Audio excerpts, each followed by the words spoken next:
iPad 2 launch back in the spring. A lot of people didn't know if he could make that one. And yesterday, for all of us sitting in Cupertino for the iPhone 4S launch, we hoped against hope he could maybe surprise us again, but it was not meant to be. Welcome back to our special broadcast on the life and legacy of Steve Jobs. The year after he was fired from Apple, back in the mid-'80s, he bought a small graphics computing company from filmmaker George Lucas called Pixar. A decade and several mega hits later, Pixar was bought by Disney, bringing Jobs closer than ever to the CEO of our parent company, Bob Iger. We spoke tonight, and I wondered, how did his friend act in those light bulb moments? What was it like to watch Steve Jobs create? Whether we were sitting in creative sessions at Pixar discussing films, or at times he invited me into Apple to show me in secret but in very excited ways some of the great new products they were designing or he was even dreaming about. It was clear to me that he had a way of seeing things that many would believe would be impossible as reality, meaning he turned these ideas into reality and believed they could be turned into reality. And he also had an uncanny way of always expecting the impossible to become possible. I've never seen anyone as dedicated to turning dreams and big ideas into actuality, into reality. He was amazing that way. More than anything for me, he was a really good friend. I had the great fortune of meeting Steve and getting to know him well over the last 6 years and becoming good friends. And it's hard to think of him in any other way. But I will say, Bill, that even in responding to your questions, first of all, it's impossible to talk about him in the past tense. This is all obviously very raw and very fresh. But it's also impossible to talk about a man who was so full of life and what was possible in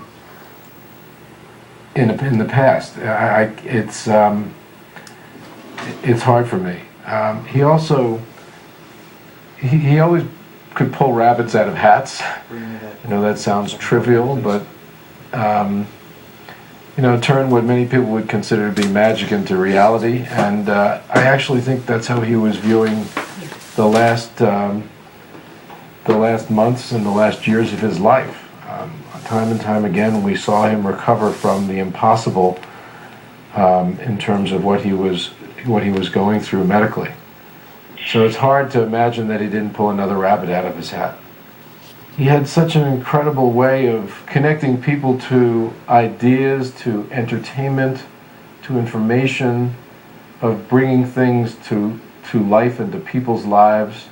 We talk about Steve and all of his accomplishments, but I actually think he was just getting started.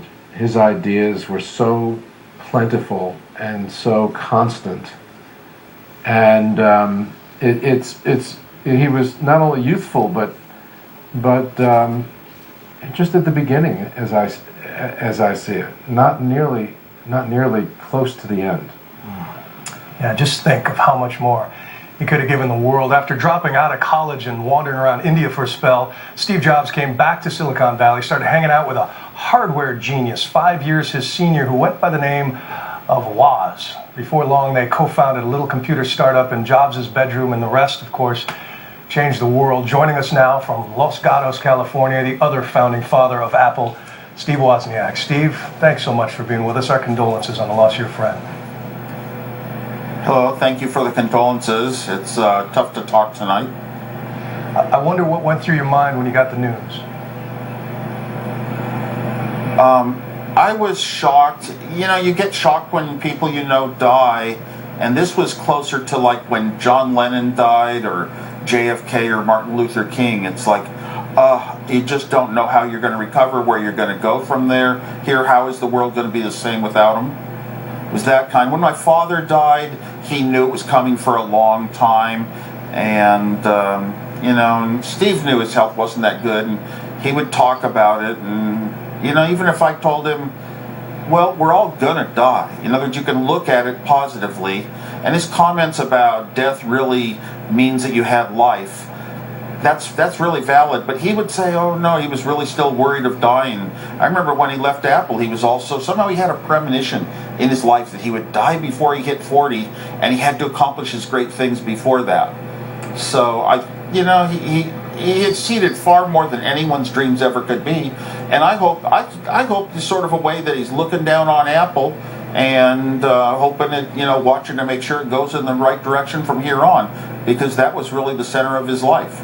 Well, all the people, his legacy is all those people who work there, I'm sure. Well, he'll be in their memories as a driving force every day. What memories loom largest for you? Was there a project, a joke, a fight that defines him in any way?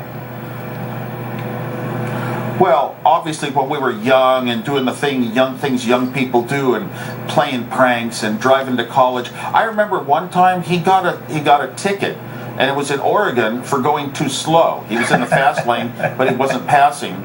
So what a legacy! I think it was his first ticket of his life, and he went back to Oregon, and somehow they arrested him on the warrant. I had to bail him out, I think. Is the story true that he went to an... But when it came to discussing products, I also remember very strongly how adamant he was when Xerox PARC Center had a new type of computer that had graphics. It had things like menus and buttons you could press and hover over icons. He had and he said, we're the company that can bring this to the masses. You're making it too expensive. $50,000 is too much. We're the company that can do it for $5,000. Look what Woz did to computers.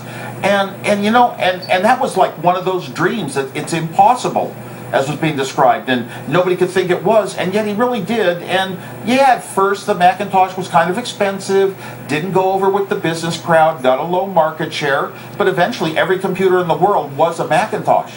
So almost every computer in the world has some Steve Jobs history in it. Yeah, the influence is staggering to think about. Woz, thank you again for your memories. I could talk to you all night about this stuff, but again, we appreciate your memories. Thank you.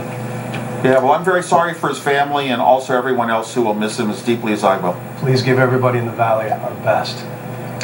In 1997, when he came back to Apple, they launched an ad campaign that seemed to play off of IBM's longtime motto, Think. Well, we think you'll agree this ad has a whole new resonance tonight. Here's to the crazy ones, the misfits, the rebels, the troublemakers, the round pegs in the square holes, the ones who see things differently. They're not fond of rules, and they have no respect for the status quo. You can quote them, disagree with them, glorify or vilify them, but the only thing you can't do is ignore them, because they change things.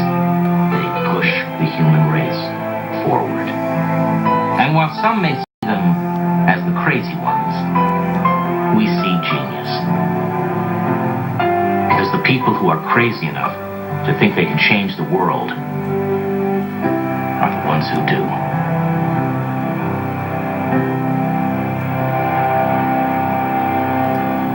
Still to come, the incredible outpouring from all of you who think different because of Steve Jobs.